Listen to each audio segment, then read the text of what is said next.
What's going on, people? We are Tottenham TV, back here for another predicted lineup as Spurs face Leicester City at the King Power. 3 o'clock kickoff tomorrow, which I'm very much looking forward to making the trip up there for. Stellini has done the press conference a couple of days ago talking about the injuries and suspensions. Well, actually, I've missed out the suspension off the graphic, but what's the team news? Yeah, so Hugo Lloris, we know, is with a knee injury set to miss between 5 and 7 weeks, so he's out for an extended period. There was an announcement on Thursday that Yves Bissouma is going to undergo surgery on a fracture, I believe, in his left foot. So he is we don't know how long he's going to be out, but it's probably going to be, we suspect, a few weeks at least. And then obviously Cuti Romero is serving a 1-match suspension following his sending off against Man City, but he'll be back for the next game after this. West Ham, I think, is Milan, yeah. Let's hope he does. It's actually good for him to get a bit of rest here before the Milan game, to be fair. Hopefully we can cope. But is it good for us? Yeah. Let's hope that we can cope without him this weekend. But let's get into our predicted lineup. 3-4-3 formation as per usual.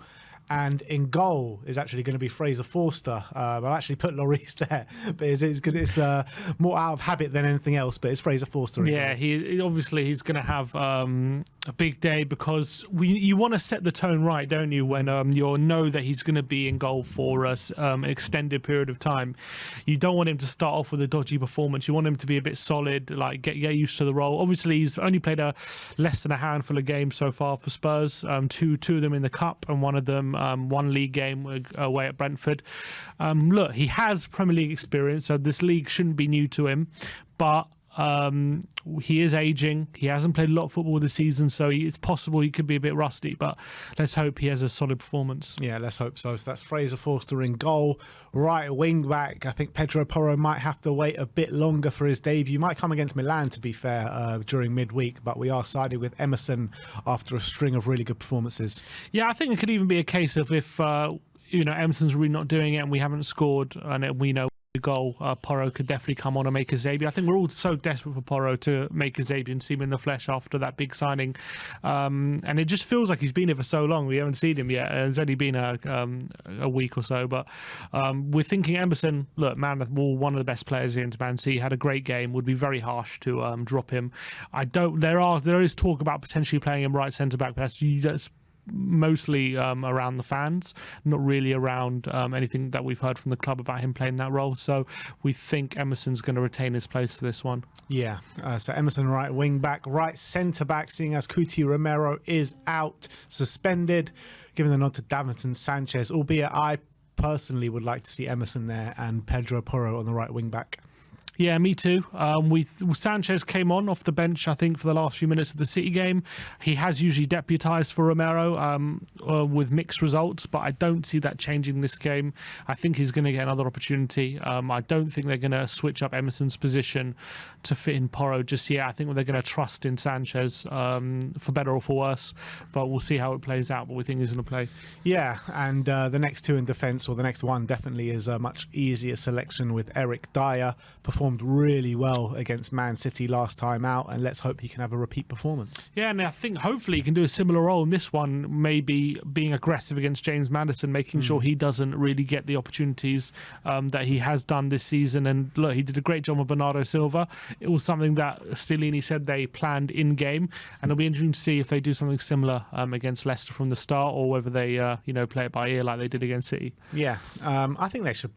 I think they'll play it by ear, but I think they should just do it from the start, because James Maddison is their key man, and if you can lock him down, I imagine that you can lock the whole of Leicester down. So let's get Dyer and pushing up high against Maddison, and to make up that back three, we're going to side with Ben Davies as the third option. And again, he's another one who's put on a really good string of performances. Yeah, he's starting to get his form back. He's maybe not been at his best this season, but definitely of late, he's definitely improved his performances. And I think you can't take him out of the team. We're looking quite solid at the moment, so I think you got to keep him. I think Longley, I got a feeling maybe he'll be used in the Champions League. Maybe he's more suited to Europe than Premier League anyway. But I think Davis definitely starts this one. And then to make up that back five, the left wing back is going to be Ivan Perisic. And I think there'll be a lot of space for Perisic on that left-hand side. So hopefully he can make the most out of it and get back to those goal contributions. Yeah, definitely. With Emerson playing on one wing, I think you need that attacking threat on the other. So Perisic definitely plays for me. Be interesting to see what we do in midweek if we decide to play Perisic twice in a week, or is Session going to play one of those games? We'll have to wait and see, but we think Perisic, especially it's a week break since the last game, so I think, and he improved as well. You got to say he improved a lot. In the City game. So. Yeah, as the team did. But let's run through that back line with you guys one more time. So in goal, it's Fraser Forster, right wing back Emerson Royale. Right centre-back Darlington Sanchez, Eric Dyer and Ben Davis make up that back three with Ivan Perisic on the left. Let's talk about the midfield now, and let's talk about Rodrigo Bentancur. Been very impressive since he's come back, but I still don't think we've seen the best of him since he's come back. Yeah, I think I can agree with that. His level of performance was so high, though. It was hard to keep that level of performance. I still think he's been pretty good, but it's maybe like before the World Cup, he was literally dropping 9s and 10s every game, and now it's more like 7s and 8s. Yeah, so it's not like it's been a massive drop-off, but he's obviously going to be crucial in this game, especially stopping the likes of Tielemans dictating the game and getting on the ball and playing. He's going to be vital. We're going to need him as well to progress the ball up the field. He's done such a great job of that, but I'm not worried about him, but he's so central to how we play. Yeah, he really is, and that the job he does pressing from the front is just so vital when we get our wins as well. So since he's been back, he's been so impressive. Alongside Bentancur is going to be Pierre-Emile Højbjerg. Højbjerg is suspended for the Milan game, so he'll get a nice week break after this. Yeah, 100%. And I've got a feeling, Højbjerg was a return to form, by the way, last week. He was absolutely fantastic, and hopefully he can keep that up. Obviously, he's suspended Milan, so he's definitely going to play 90 minutes. I wouldn't be surprised if the game is maybe wrapped up, or maybe if we're a couple of goals ahead when going to the last 20 minutes, if we want to maybe put Bentancur on ice for a bit, because you don't want to risk him being injured going into the game in midweek, which would, with Basuma already out, we're already relying on Sarr or Skip in midweek, which could be okay, but you don't want it to get any worse than that. You don't want to be Sarr and Skip for the midweek, so it'll be interesting to see if they do take Bentancur off early. But Højbjerg, he's obviously returned to form, happy with him, so hopefully he can keep that up. Yeah, definitely.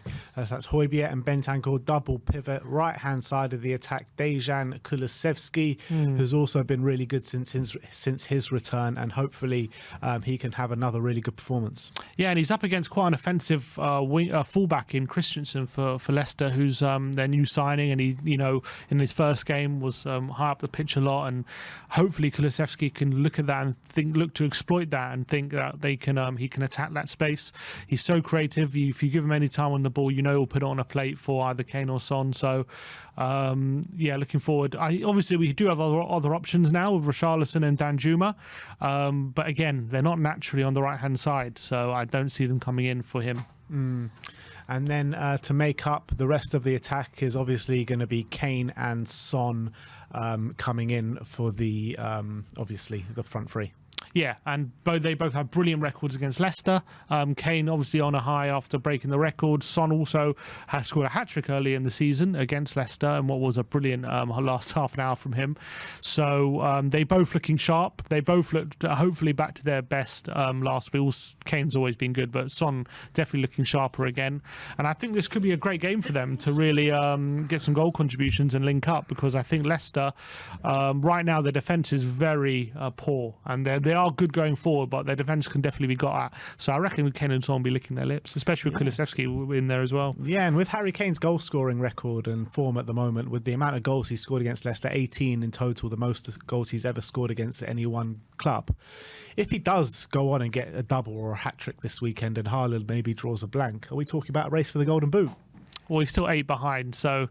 Be 5. It'll be 5 if he can get a hat-trick, and Haaland can draw a blank, so you never know. Look, I wouldn't say it's definitely over, because you've seen Kane score 7 goals in 2 games. I've seen that. So yeah, you've also seen Haaland score like 5 hat-tricks in a row. That's true. So look, I would say it's really unlikely, obviously, but you never know.